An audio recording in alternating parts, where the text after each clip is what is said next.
Bismillahirrahmanirrahim. Assalamualaikum warahmatullahi wabarakatuh. Bismillah, alhamdulillah, wassalatu wassalamu ala habibillah. Sayyidina Muhammad ibn Abdullah wa ala alihi wa sahbihi wa mawalah. Subhanaka la ilma lana illa ma 'allamtana innaka antal alimul hakim. Wala haula wala quwwata illa billahil aliyyil azim. Allahumma rabbi shrah lana sudurana wa yassir lana umurana wahlul 'uqdatam min alsinatina yafqahu aqwalana. Allahumma fakkihna fid din wa 'allimna at-ta'wil bi rahmatika ya rabbal alamin. Walhamdulillahi rabbil alamin. Alhamdulillah, summa alhamdulillah. Apa khabar sahabat-sahabat semua? Selamat malam. Jam 11.30 malam di waktu di Malaysia. Ahlan Adeline Mahira, Haifa Najwa, Fatimah Samsuddin, Ayu Hafiz serta Fatimah Az-Zahra dan juga semua sahabat-sahabat yang lain. Kita dah berada pada siri 215 daripada pembacaan hadis kitab Sunan Tirmizi dan berbaki kurang daripada 1000 hadis lagi untuk kita khatamkan kitab hadis ini seterusnya untuk masuk di dalam pembacaan kitab Sahih Imam Muslim rahimahullahu ta'ala.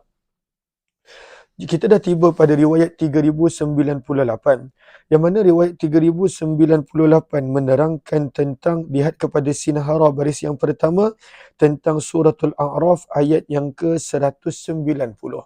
Apakah kisahnya? Maka dalam riwayat ini, dalam riwayat berkenaan tentang tafsiran ayat 190, Imam Tirmizi membawakan riwayat daripada Samurah bin Jundab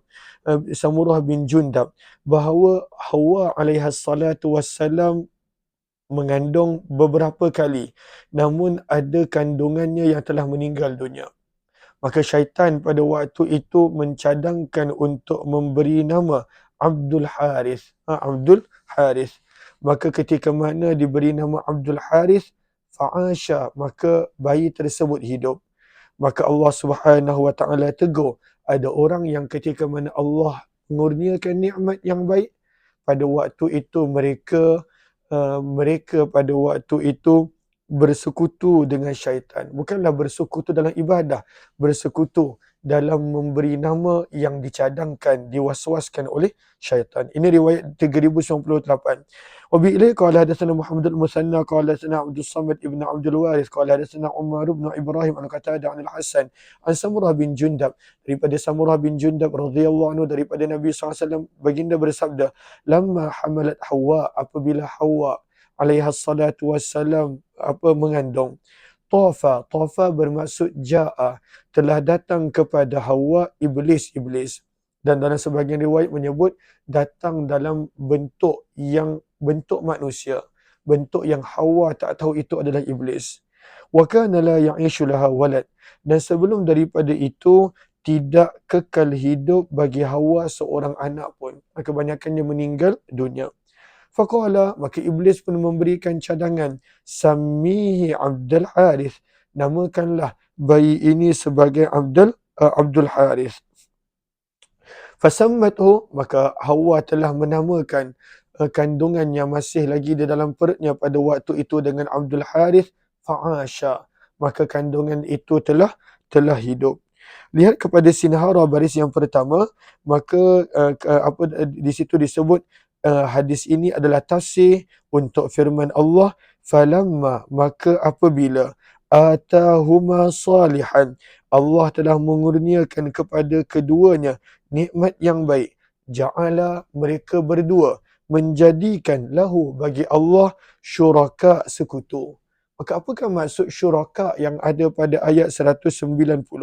Maka diterangkan pada Arafah pada baris yang pertama, qila innallaha abbarahu bisyirki wa nasabal isyraku ila Hawa wa kaifa yatawahhamu fi haqqi zawjatin nabi wal jawabu annahu laysa bi isyrak. Maksud syirik yang ada pada ayat 190 itu bukanlah syirik menyekutukan Allah, kata para ulama. Lianna Hawa lam takun ta'lam anna al-Harith isma iblis. Kerana pada waktu itu Hawa sendiri tidak tahu nama yang dicadangkan itu adalah gelaran bagi iblis dan cadangan daripada iblis laknatullah. Allahumma salli ala sayyidina walakin khitabullah ma'a anbiya'i wa khawasihi yakunu syadid.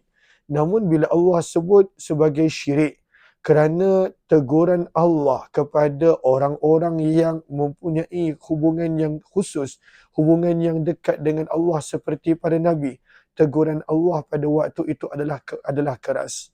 Maka Allah sebut sebagai ja'ala lahu syuraka. Mereka menjadikan bagi Allah sekutu pada nikmatnya Allah telah berikan kepada mereka berdua. Daripada sudut mereka mengambil pandangan iblis dalam meletakkan pada awal nama Abdul Haris pada anak mereka.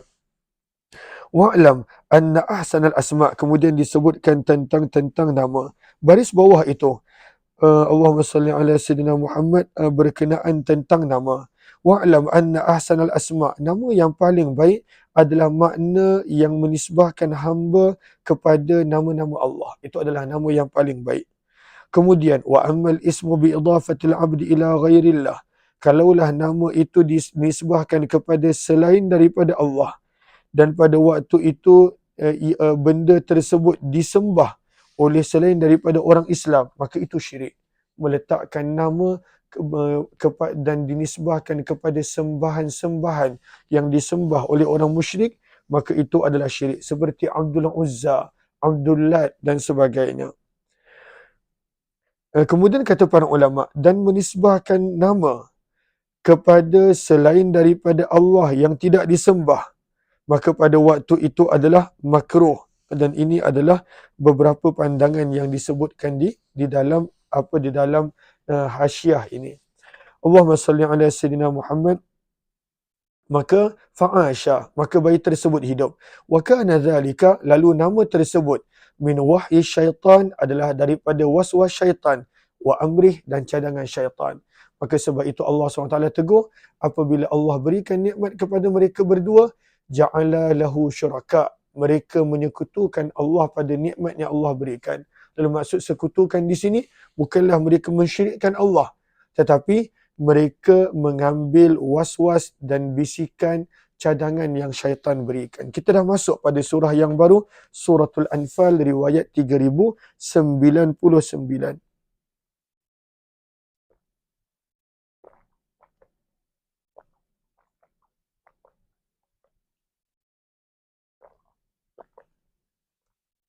Allahumma salli ala sayyidina Muhammad.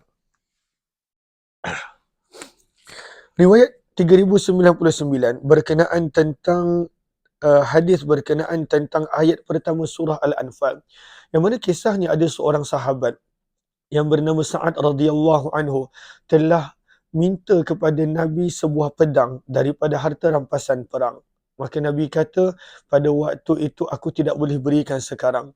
Kemudian bila turunnya ayat yas'alunaka 'anil anfal, mereka bertanya kepada kamu tentang harta rampasan perang. Qul, katakanlah kepada mereka, al-anfalu lillahi war rasul. Harta rampasan perang itu ditentukan oleh Allah dan Rasul. Maka barulah Nabi SAW berikan pedang tersebut kepada sahabat yang bernama Sa'ad radhiyallahu anhu ini. Riwayat 3099. Wa bi ilahi qala hadatsana Abu Quraib bin qala hadatsana Abu Bakr bin Ayyash an Asim bin Bahdalah an Mus'ab bin Sa'ad an abihi. Daripada Sa'ad bin Abi Waqqas radhiyallahu anhu, beliau berkata, ketika mana berlakunya peperangan Badar, jitu, aku telah membawa bisaifin, sebuah pedang. Lalu aku berkata, ya Rasulullah, wahai utusan Allah, innallaha, sesungguhnya Allah, qad syafa sadri, telah memberikan kesembuhan padaku, minal musyrikin, daripada kalangan orang musyrik. Maksud Allah memberikan pemeliharaan, kemenangan kepadaku daripada serangan orang musyrik. Au nahwa hadza, ataupun perkataan yang seumpama itu. Habli, kurniakanlah kepadaku pedang ini. Maka Nabi SAW bersabda, hadza laisa li wala laka. Pedang ini bukan milikku dan bukan milik kamu. Fakultu, maka Sa'ad berkata di dalam hatinya, asa, mungkin, an yu'ta, akan diberikan hadza, pedang ini, man la yubli balai, orang yang tidak berusaha dalam peperangan ini seumpamaku. Mungkin orang lain yang lebih kurang pengorbanan dia berbandingku, mungkin dia dapat. Terlintas pada waktu itu pemikiran ini dalam hati Sa'ad radhiyallahu anhu. Namun kata Sa'ad, faja'ani Rasul. Kemudian Nabi SAW datang kepadaku seraya bersabda, innaka sa'altani. Ketika mana engkau minta aku pedang ini. Walaisali. Pada waktu itu Allah tidak putuskan apa pedang ini untukku. Maka aku tak boleh bagi. Wa innahu, namun sesungguhnya, qad sarali. Harta rampasan ini adalah Allah tentukan untuk aku yang bahagikan. Wa huwa laka, maka pedang ini adalah untuk kamu. Qal, berkata Sa'ad, fanazalat, maka telah turunlah ayat yang pertama surah Al-Anfal, yas'alunaka, mereka bertanya kepada kamu tentang harta rampasan perang. Qul, katakanlah wahai Muhammad, al-anfalu, harta rampasan perang adalah keputusannya ditentukan oleh Allah dan Rasul. Fattaqullah, maka bertakwalah kamu kepada Allah. Wa aslihu, dan perbaikilah hubungan kamu zata bainikum, di antara kamu. Wa ati'ullah, dan taatlah kamu akan Allah dan Rasulnya. In kuntum mu'minin, jika kamu adalah orang yang benar-benar beriman. Maka ini adalah riwayat 3099. Riwayat kata Imam Tirmizi, hadis ini adalah hadis yang hasan sahih dan sungguh telah meriwayatkannya Simak daripada Mus'ab bin Sa'ad juga, dan di dalam bab ini ada juga riwayat daripada Ubadah bin Samit radhiyallahu taala anhu. Riwayat yang ke-3100 menceritakan tentang bagaimana baginda Rasul sallallahu alaihi wasallam berdoa dengan bersungguh-sungguh pada malam sebelum peperangan Badar. Dan Allahumma salli ala sayyidina Muhammad, sehingga turunnya ayat yang ke-9 daripada suratul Anfal. Allah menjanjikan bantuan kepada Nabi sallallahu alaihi wasallam dan para sahabat. Maka riwayat 3100 berkenaan tentang ayat yang ke-9 suratul Anfal. Wabila qala hadatsana Muhammad bin Bashar qala hadatsana Umar bin Yunus al-Yamami qala hadatsana Ikrimah bin Ammar qala hadatsana Abu Zumail qala hadatsani Abdullah bin Abbas radhiyallahu anhuma qala hadatsani Umar bin Al-Khattab radhiyallahu anhu qala, daripada Umar bin Khattab radhiyallahu anhu, beliau berkata, nazara Nabiullah, Nabi SAW telah melihat kepada orang musyrikin dalam keadaan jumlah mereka 1000 orang. Wa ashabuhu, dan para sahabat Nabi hanya berjumlah 300, wa bid'ata asyara rajula, dan lebih daripada 10 orang. 313, ada riwayat mengatakan lebih daripada itu, dan ada riwayat mengatakan kurang daripada itu. Maka Nabi pun risau. Dalam keadaan para sahabat Nabi kelengkapannya tidaklah sebanyak kelengkapan tentera musyrikin yang dipimpin Abu Jahal. Fastaqbala Nabiyullah, maka Nabi telah menghadap ke arah kiblat. Di sini memberi pengajaran kepada kita bahawa pentingnya setelah kita berusaha, berikhtiar, sebaik mungkin mengadu, dan pada waktu itu berdoa kepada Allah Subhanahu wa taala. Maka Nabi menghadap ke arah kiblat. Summa madda yadayhi, Nabi mengangkat kedua tangan baginda. Wa ja'ala yahtifu, dan mula pada waktu itu menyeru, mengadu, berdoa birabbihi, kepada Tuhannya. Yahtifu, gariskan bawah itu, yunadi yad'u. Maka apakah antara isi kandungan doa Nabi yang diriwayatkan? Maka dalam hadis ini disebut, maka Nabi pun berdoa, Allahumma anjiz li ma wa'adtani. Ya Allah, kabulkanlah untukku apa yang engkau telah janjikan kepadaku. Allahumma, ya Allah, innaka, jika sekiranya engkau, jika, tuhlik, ya Allah, innaka, sesungguhnya kamu, jika, tuhlik, membinasakan, hadhil isabah, kumpulan ini, min ahlil Islam, daripada orang-orang Islam. Maksudnya jika Allah membinasakan para sahabat yang ada dalam peperangan Badar dengan mereka mengalami kekalahan, tawanan dan sebagainya, la tu'badu fil ardi, tidak akan ada yang menyembahmu di muka bumi, ya Allah. Famazala, maka berterusan Nabi merintih berdoa birabbihi, kepada Tuhannya, dan yadai, dalam keadaan mengangkat kedua tangan baginda, mustaqbilal kiblah, menghadap ke arah kiblat. Daripada sini juga kita belajar bahawa sunnah dalam berdoa mengangkat kedua tangan. sunnah dalam berdoa menghadap ke arah kiblat. Hatta sakata, sehingga kerana tingginya Nabi mengangkat tangan. Pada waktu itu lamanya Nabi merintih, kata perawi, sehingga jatuh kain selendang dan ridak Nabi daripada kedua bahu Nabi. Fa'atahu Abu Bakar, maka Abu Bakar telah datang kepada Nabi. Fa'akhadha rida'ahu, mengambil selendang ridak Nabi. Fa'alqahu ala mankibai, meletakkan ridak dan selendang Nabi di atas kedua bahu baginda. Maka daripada sini juga kita belajar, bila sebut mankibai, kedua bahu, maka boleh untuk memakai selendang pada atas kedua bahu. Boleh. Sebab dalam hadis ini menyebut mankibai. Sebab itu kita nampak ada yang pakai ridak pada sebelah kanan, ada yang pakai selendang pada sebelah kiri, dan ada juga yang pakai pada kedua bahu. Kerana dalam hadis ini menyebut selendang Nabi SAW jatuh daripada kedua bahu baginda. Thumma iltazamahu min wara'i.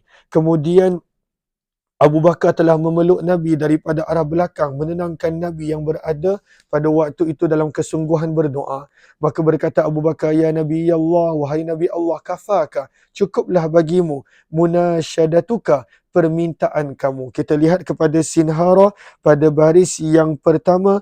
Qala Nawawi, berkata Imam Nawawi, kadzaka munasyadatuka, al-munasyadah as-su'al. Maka berkata Abu Bakar, cukuplah bagi kamu permintaan kamu terhadap Tuhanmu. Fa'innahu, kerana sesungguhnya Allah sayunjizu, akan memberikan kepada kamu apa yang Allah telah janjikan kepadamu. Maka Allah telah turunkan ayat, ingatlah ketika tastaghithun, kamu meminta pertolongan, Rabbakum, kepada Tuhanmu, fastajaba, lalu Allah telah memperkenankan, lakum, bagi kamu permintaan kamu. Maka apakah bantuan yang Allah datangkan? Anni mumiddukum, sesungguhnya aku akan menolong kamu dengan 1000 daripada malaikat murdifin yang datang berturut-turut. Fa'amaddahumullahu, maka Allah telah membantu para sahabat dengan para malaikat. Maka hadis ini adalah tafsiran untuk ayat yang ke-9 suratul Anfal. Hadis ini adalah hadis yang hasan sahih gharib, kata Imam Tirmizi. Kami tidak mengetahuinya daripada periwayatan Umar kecuali daripada periwayatan Ikrimah bin Ammar daripada Abu Zumail. Dan Abu Zumail nama penuhnya adalah Simak Al-Hanafi. Dia berkata Imam Tirmizi, wa innama kana hadza yauma badrin, maka ayat ini turun pada peristiwa peperangan Badar. Riwayat 3101, Allahumma salli ala Sayyidina Muhammad, masih lagi berkenaan tentang suratul Anfal. Cuma ini adalah berkenaan tentang suratul Anfal ayat yang ke-10, ayat yang ke-7. Suratul Anfal ayat yang ke-7, yang mana firman Allah, wa idh ya'idukumullah, dan ingatlah ketika mana Allah telah menjanjikan kepada kamu, ihdat ta'ifatain, dengan salah satu daripada dua kumpulan, annaha lakum, bahawa salah satu daripada dua kumpulan itu bakal menjadi milik kamu. Yang pertama adalah kumpulan perniagaan Abu Sufyan, yang kedua adalah tentera Abu Jahal. Kamu akan mendapat salah satu daripada keduanya. Para sahabat menginginkan kumpulan perniagaan Abu Sufyan kerana tak perlu menentang musuh yang ramai dan harta rampasan yang banyak. Namun Allah menginginkan pada waktu itu mereka berhadapan dengan tentera Abu Jahal yang lebih daripada 3 kali ganda daripada mereka.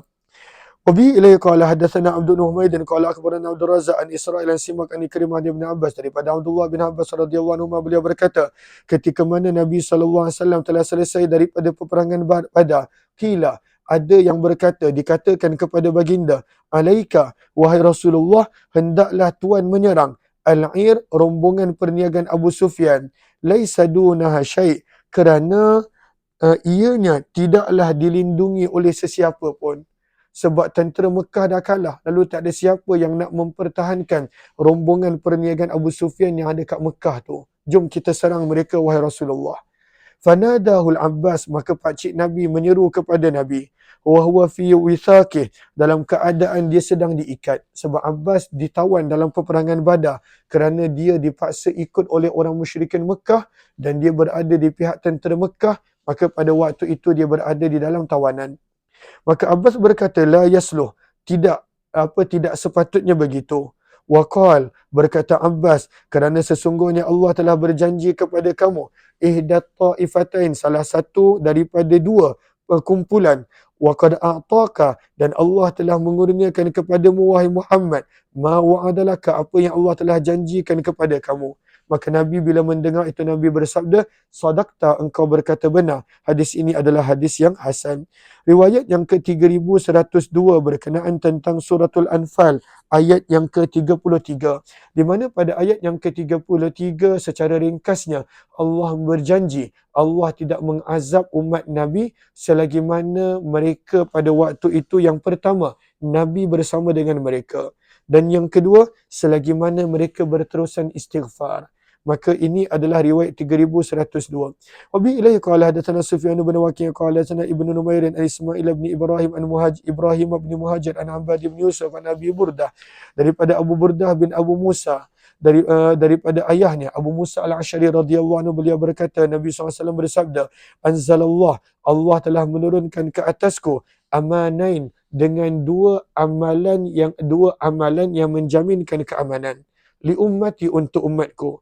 Apakah dua amalan yang menjaminkan keamanan untuk umat Nabi daripada azab? Firman Allah pada ayat 33 suratul Anfal, wa ma kana Allah, dan tidaklah Allah liyu'adzibahum, akan mengazab mereka, wa anta fihim, selagi mana engkau wahai Muhammad bersama dengan mereka. Di mana Nabi berada, Allah tidak akan mengazab penduduk di situ. Wa ma kana Allah, dan tidaklah Allah akan mengazab mereka, wa hum yastaghfirun, selagi mana mereka beristighfar, memohon keampunan.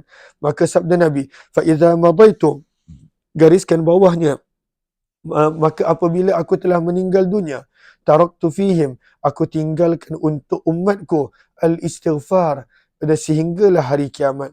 Hadis ini adalah hadis yang gharib. Perawi yang bernama Ismail bin Ibrahim didaifkan di dalam periwayatan hadis beliau. Riwayat yang ke-3103 berkenaan tentang suratul Anfal, ayat yang ke-60, di mana Allah menyuruh untuk pada umat Islam bersungguh-sungguh dalam melakukan persediaan menghadapi musuh. Kena ada persediaan. Maka Nabi menyebut bahawa antara persediaan pada waktu itu adalah memanah. Memanah adalah persediaan yang perlu ada. Riwayat 3103. Wa bi ilaihi qala hadatsana Ahmad bin Mani' qala hadatsana Waqi' an Usamah bin Zaid an Salih bin Kaisan an rajulin lam yusammi an Uqbah bin Amir, daripada sahabat Nabi yang bernama Uqbah bin Amir radhiyallahu taala anhu, sesungguhnya Nabi SAW qara'a, telah membaca ayat ini di atas mimbar. Apakah ayatnya? Wa a'iddu, dan bersiap sedialah kamu dan bersiap sedialah kamu lahum, untuk menentang musuh-musuh, mastata'tum, apa yang kamu mampu, min quwwatin, daripada kekuatan-kekuatan. Kumpulkanlah kekuatan. Maka di atas mimbar Nabi bersabda, ala, ketahuilah, innal quwwah, sesungguhnya kekuatan dalam menghadapi musuh adalah ar-ramyu, memanah. Nabi mengulangi sampai 3 kali.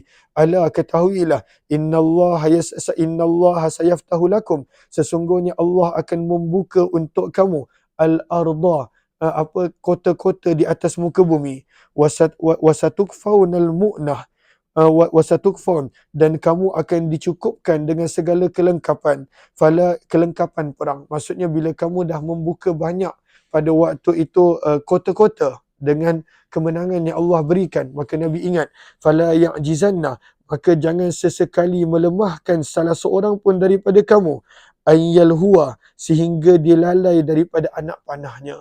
Maksudnya Nabi ingatkan, walaupun dah banyak mana pun kelengkapan perang yang lain, jangan melalaikan kamu daripada memanah. Belajarlah memanah, berterusanlah berlatih untuk memanah.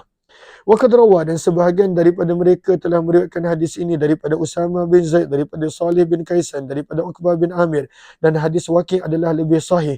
Salih bin Kaisan tidak pernah berjumpa dengan Uqbah bin Amir, namun pernah berjumpa dengan Abdullah bin Umar radhiyallahu anhuma. Ini adalah Salih bin Kaisan. Riwayat 3104. Riwayat 3104 adalah berkenaan tentang tafsiran suratul Anfal ayat 68, di mana firman riwayatnya berbunyi, wa bi ilaihi qala hadatsana Abd bin Humaidin qala akhbarani Muawiyah bin Amr az-Zaid an al-Amash an Abi Shalih an Abi Hurairah, daripada Abu Hurairah radhiyallahu anhu daripada Nabi SAW baginda bersabda, lam tahillal ghanaim, tidak pernah dihalalkan harta rampasan perang, li ahadi sudir ru'us, kepada seorang pun anak Adam. Sudir ru'us, kepala hitam, dalam kurungan maksudnya manusia. Tak ada seorang pun manusia daripada umat yang terdahulu pernah dihalalkan bagi mereka harta rampasan perang. Min qablikum, daripada orang-orang sebelum kamu. Lalu apa yang terjadi bila ada harta rampasan perang? Kanat tanzilu narum minas sama' fatakuluha. Orang dulu bila menang dalam peperangan dan dapat harta rampasan perang, maka akan turunlah api daripada langit dan pada waktu itu memakan dan membakar seluruh harta rampasan perang. Allah muliakan umat Nabi dengan Allah izinkan mereka untuk menggunakan harta rampasan perang berdasarkan pembahagian yang Rasulullah sallallahu alaihi wasallam telah berikan dan Allah telah tetapkan. Berkata Sulaiman al-Amash, faman yaqulu hadha illa Abu Hurairah al-an. Maka berkata Sulaiman al-Amash, maka tidaklah yang mengatakan ini kecuali Abu Hurairah pada masa ini. Maka ketika mana berlakunya peperangan Badar, waqa'u, para sahabat telah berselisih berkenaan tentang harta rampasan perang sebelum dihalalkan bagi mereka. Sebab Badar adalah peperangan yang pertama ada harta rampasan perang. Dan kalaulah ikut seperti hukum-hukum umat yang terdahulu, maka tidak halal harta rampasan perang. Maka Allah telah turunkan ayat, laula kitabun minallah, kalaulah tidak kerana adanya ketetapan daripada Allah, sabaqa, ketetapan yang terdahulu, lamassakum, pasti akan menimpa kepada kamu, fima, disebabkan apa yang kamu telah ambil, daripada harta rampasan perang, azabun azim, azab yang besar. Dan kemudiannya Allah telah menghalalkan para sahabat untuk menggunakan harta rampasan perang. Riwayat 3105, Allahumma salli ala Sayyidina Muhammad, adalah berkenaan tentang ayat yang ke-67 daripada suratul Anfal, di mana Allah menegur Nabi sebab dalam peperangan Badar, Nabi dan para sahabat beroleh 70 tawanan perang, yang mana kebanyakan mereka adalah musuh tegar Islam. Dah berbelas tahun mereka memusuh Islam. Maka Nabi tanya pandangan para sahabat apa yang patut dibuat. Maka Umar bin Khattab kata mereka ini musuh yang menyerang Allah dan Rasul bukan sekali dua, dah berbelas tahun. Maka mereka ini patut dipancung. Abu Bakar punya pandangan pula adalah mereka ini diambil tebusan, wang tebusan daripada mereka dan dibebaskan. Maka Nabi memilih pandangan Abu Bakar dalam keadaan Allah lebih menyukai pandangan Umar bin Khattab. Dan kebanyakan orang yang Nabi bebas pun mereka, sebahagian mereka datang balik dalam Uhud dan memerangi balik Nabi SAW dalam peperangan Uhud. Riwayat 3105. Wa bi ilaihi qala hadatsana Hannad qala hadatsana Abu Muawiyah an al-Amash an Amr ibn Murrah an Abi Ubaidah bin Abdullah bin Mas'ud. Daripada Abdullah bin Mas'ud radhiyallahu taala anhu, beliau berkata, lamma kana yaum Badrin, apabila telah berlakunya peperangan Badar, waji'ah, dan dibawakan dengan tawanan perang, maka Nabi SAW bertanya kepada para sahabat, ma taqulun, apakah pandangan yang kamu katakan berkenaan tentang tawanan-tawanan ini? Fadzakara fil hadis, maka telah disebutkan dalam hadis ini kisah yang panjang, yang mana kita dah belajar dah pun riwayat tersebut, namun para pelajar boleh untuk melihat kisah tersebut pada sinharah baris yang ke-246, pada baris yang ke-6. Kisah tersebut kita dah baca, namun boleh jadikan sinharah baris yang ke-6 sebagai rujukan. Maka berkata Allahumma salli ala Sayyidina Muhammad, maka kisahnya panjang. Maka akhirnya Nabi SAW bersabda, la yanfalitanna ahadun minhum, tidak ada seorang pun daripada tawanan perang yang boleh terlepas kecuali pada waktu itu sama ada mereka bayar tebusan au darbi unuk, ataupun mereka dipancung kalaulah tak nak bayar tebusan. Maka berkata Abdullah bin Mas'ud, aku telah berkata, wahai utusan Allah, kecuali Suhail bin Bayda, jangan pancung dan jangan ambil tebusan daripada salah seorang tawanan yang bernama Suhail bin Bayda, Kenapa? Fa inni sami'tuhu, kerana aku telah mendengarnya masuk Islam ketika mana berada di Mekah. Maka fasakata Rasulullah, maka Nabi SAW pun diam. Qal, berkata Abdullah bin Mas'ud, fama ra'aituni, maka tidaklah aku melihat pada hari tersebut sesuatu yang lebih menakutkan akan jatuhnya ke atasku azab berupa batu daripada langit, lebih daripada hari itu. Sehingga Nabi SAW akhirnya berkata, illa, kecuali Suhail bin Bayda, maka dia tidak perlu membayar tebusan ataupun dihukum. Qal, maka berkata Abdullah bin Mas'ud, maka telah turunlah Al-Quran pada waktu itu menyokong pandangan Umar bin Khattab, yang mana Allah berfirman pada ayat 67, maka nabi nabiyyin, tidaklah patut bagi seorang nabi, ayyakuna, bahawa mempunyai untuknya, asra, tawanan perang, hatta, sehinggalah, yuthkhina,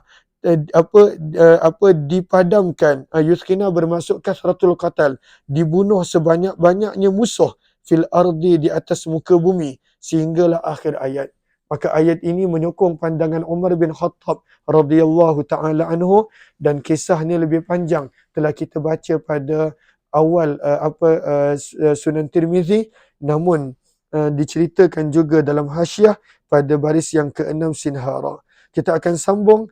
Hadis ini adalah hadis yang hasan. Abu Ubaidah bin Abdullah tidak pernah mendengar hadis daripada ayahnya.